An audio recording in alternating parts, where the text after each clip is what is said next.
ভাই এনামুল হক বিজয়কে নিয়ে একটা ভিডিও বানাইছিলাম, যে এখানে বলছিলাম এনামুল হক বিজয় কোনো জাতের ক্রিকেটারই না। ইভেন বাংলাদেশ জিম্বাবুয়ে যে সিরিজটা হলো, সেই সিরিজে কেন বাংলাদেশ দলে এনামুল হক বিজয় ঢুকছিল এইটা নিয়ে কথা বলছিলাম। এই এই কথা বলাতে ধরেন ইচ্ছা মতো কমেন্ট বক্সে ভাই গালাগালি করছে, একদম জাতা ভাষায় গালাগালি করছে। আমি ক্রিকেট বুঝি না, এইটা সেইটা হ্যান ত্যান, মানে যদি আমারে কাছে পায় ধরে মারতো, এরকম একটা অবস্থা ভাই। যারা এই ধরনের কমেন্ট করে তাদেরকে বলি যে আসলে আপনাদের থেকে আমি একটু বেশি ক্রিকেট দেখি, একটু হলেও বেশি বুঝি, যার জন্য দুই একটা কথা ক্রিকেট নিয়ে বলতে পারি, বলার জন্য এখানে আসি ভাই। এখন প্রথমেই বলি যে এই যে আপনার এনামুল হক বিজয়, এনামুল হক বিজয় কেন বাংলাদেশ দলে ঢুকছিল জিম্বাবুয়ের সাথে সিরিজ খেলতে, সেইটা সেইটা নিয়ে আমি এনামুল হক বিজয়ের কোনো দোষ দেইনি। এই এই বিষয়গুলো আপনাদেরকে আগে বুঝতে হবে, তারপরে কমেন্ট করতে হবে ভাই। আমি বলছিলাম যে বাংলাদেশ ক্রিকেট বোর্ডের যারা নির্বাচক আছে তাদের এই দোষ। কারণ একজন ক্রিকেটার ধরেন আপনার ওডিআই ফরম্যাটে, টি-20 ফরম্যাটে রান করতেছে, সে কেন টেস্ট ফরম্যাটে এসে দলে ঢুকবে? এইটা এইটা হচ্ছে বিসিবির যারা আপনার নির্বাচক আছে তাদের দোষ।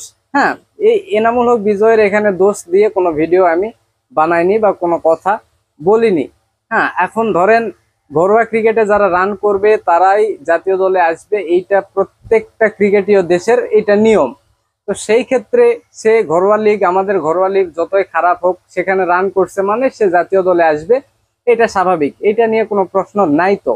কিন্তু সমস্যা হচ্ছে ফরম্যাট। রান করছে একটা ফরম্যাটে, আপনি সুযোগ দিচ্ছেন আরেকটা ফরম্যাটে, এটা নিয়েও প্রশ্ন করছিলাম। তারপরে ধরেন এই যে এনামুল হক বিজয় ঘরোয়া ক্রিকেটে এত এত রান করতেছে, এত এত রান করতেছে, 50টার বেশি সেঞ্চুরি করে ফেলছে। মানে ঘরোয়া ক্রিকেটে ব্যাট হাতে নামলেই রান করে, ব্যাট হাতে, মানে প্রত্যেকটা বছর ব্যাট হাতে নামলেই রান করে। তারপরে যখনই জাতীয় দলে একটু সুযোগ পায়, যে কোনো দলেই, জাতীয় দলের আশেপাশে এইচপি বলেন, আপনার এ দল বলেন, ইমার্জিং দল বলেন, যেখানেই সুযোগ পায় সেখানেই সে খারাপ করে। এটা আপনাদেরকে মানা লাগবে ভাই, এইটা মানা লাগবে। কারণ আমাদের ঘরোয়া লিগ, আগে আপনাদেরকে একটা উদাহরণ দেই, এই যে ধরেন এত এত ভালো পারফরমেন্স করে রানের বন্যা বয়ে দিয়ে বাংলাদেশের এ দলে এই এনামুল হক বিজয় আসলো। আসার পর সে কি করছে? আসার পর দেখেন একটা ম্যাচে আপনার হচ্ছে, সরি আপনার জিম্বাবুয়ে সিরিজ দিয়ে শুরু করি, সেখানে আপনার 37 বলে, সরি 80+ বলে একটা 39 রানের ইনিংস খেলছিল। খেলার পর তাকে আমরা একদম মাথায় তুলে নিছি, না একে আরো অনেক বেশি সুযোগ দেওয়া লাগবে। না ভাই, তাকে সুযোগ দেওয়া যাবে না, তার টেকনিকের সমস্যা আছে। টেস্ট ক্রিকেটের প্রপার ব্যাটসম্যান এনামুল হক বিজয় না, এটা আপনাদেরকে বুঝতে হবে ভাই। হ্যাঁ, তার ডিফেন্স দেখলেই বোঝা যায়, তার ডিফেন্স করার যে কোয়ালিটি সেটা দেখলেই বোঝা যায় যে সে আপনার কিরকম একজন মানে টেকনিক্যাল ব্যাটসম্যান।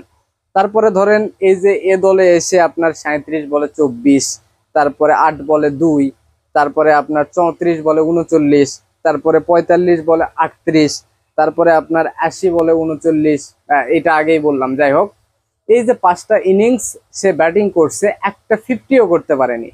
মানে ঘরোয়া ক্রিকেটে যে ব্যাটসম্যান নামা মাত্রই রান হচ্ছে, 50 সেঞ্চুরি হচ্ছে, সেই ব্যাটসম্যান যখন জাতীয় দল বা তার আশেপাশে আসতেছে তখনই সে আর রান করতে পারতেছে না।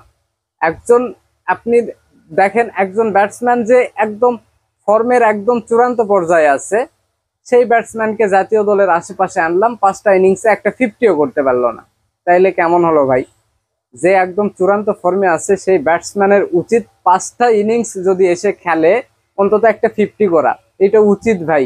হ্যাঁ, তো এইগুলো আপনাদেরকে বোঝা লাগবে। সে সব সময় এমন করে, জাতীয় দলের আশেপাশে আসলে তার ব্যাটিং করতে যেন হাঁটু কাঁপে, এরকম একটা অবস্থা হয় ভাই, এটা আপনাদেরকে মানা লাগবে।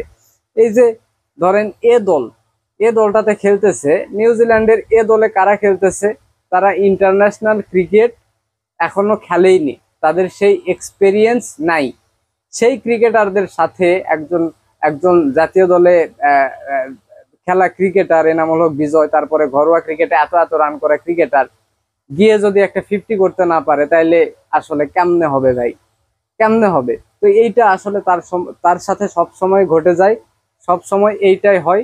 তাকে যখনই জাতীয় দলে আনা হয়, এই যে 30, 40, 45 এরকম ইনিংস খেলে, তো এটা দেখে আমরা বলি যে তাকে আরো সুযোগ দেওয়া দরকার, সুযোগ দেওয়া দরকার। আসলে যত সুযোগ দেওয়া হয় ততই সময় নষ্ট হয়। হ্যাঁ, এই হয়েছে অবস্থা। এই এনামুল হক বিজয় ঘরোয়া ক্রিকেটে এত রান করে জাতীয় দলে বা জাতীয় দলের আশেপাশে এসে রান করতে পারে না কেন? এর পেছনে কারণ আছে ভাই। বাংলাদেশের ঘরোয়া লিগের যে কোয়ালিটি, এই কোয়ালিটির বলার ধরেন আপনার ইন্টারন্যাশনাল মানে ইন্টারন্যাশনাল ক্রিকেটে আসলে নাই। যে ধরনের বোলাররা এখানে বোলিং করে থাকে, এইখানে আমাদের জাতীয় দলের তাসকিন, শরীফুল, ইবাদত, তারপরে আপনার জাতীয় দলে যতগুলা বোলার খেলে, জাতীয় দলে আমাদের যত ফাস্ট বোলার আছে, দেখবেন পুরো টুর্নামেন্ট কখনোই এইসব বোলার খেলে না। দেখবেন একদম একদম আহ, মানে একদম কি বলবো, এদেরকে অ্যাভারেজ যারা ক্রিকেটার আছে আপনার স্পিনে যে মানে খুবই ভালো কোনো বলার এই লিগ গুলাতে খেলে এমনও না। দেখবেন সব বামহাতি স্পিনার, ডানহাতি স্পিনার, মানে তাদের কোনো নাই ভেরিয়েশন, ফ্লাইটের উপর বোলিং করে, অফ স্পিন। হ্যাঁ, এই টাইপের বলার গুলাকে খেলে তারা। তারপরে আপনার ফাস্ট বলার যেগুলো আছে তাদের না আছে ভেরিয়েশন, না আছে গতি, একদম শুধুমাত্র তাদের অ্যাটিটিউডটা আছে ঠিক মতো, ফিটনেস নাই। এই যে 125, 130, 35 এই টাইপের বলার গুলাকে ঘরোয়া ক্রিকেটে তারা ফেস করে রানের পর রান করে, রানের বন্যা বয়ে দেয়। এবং যখনই তাদেরকে জাতীয় দলে আনা হয়, তারা আসলে সেইভাবে ক্লিক করতে পারে না, পারার কথাও না। কারণ ইন্টারন্যাশনাল ক্রিকেট যারা খেলে তারা ওই টাইপের বলার আসলে না, যেই টাইপের বলার গুলা বিপক্ষে আপনার এনামুল হক বিজয় রান করে।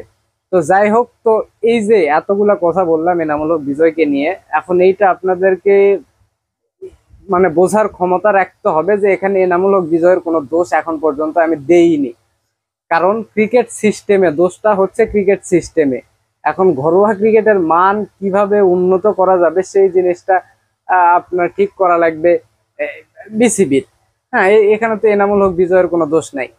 এনামুল হক বিজয়কে বলা হয়েছে, বা সমস্ত ক্রিকেটারকে বলা থাকে, আপনি ঘরোয়া ক্রিকেটে ভালো খেলেন, আপনাকে জাতীয় দলে ডাকা হবে।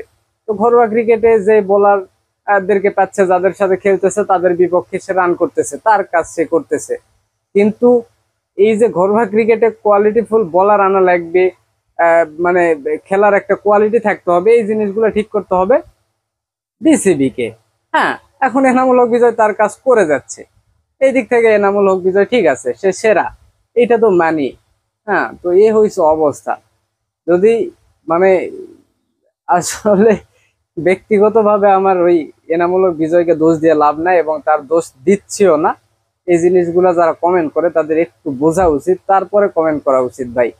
একটু ভালো করে শোনেন, বোঝেন, তারপরে কমেন্ট করেন। এনামূলক বিজয়ের দোষ না, এখানে বাংলাদেশের ক্রিকেট সিস্টেমের দোষ।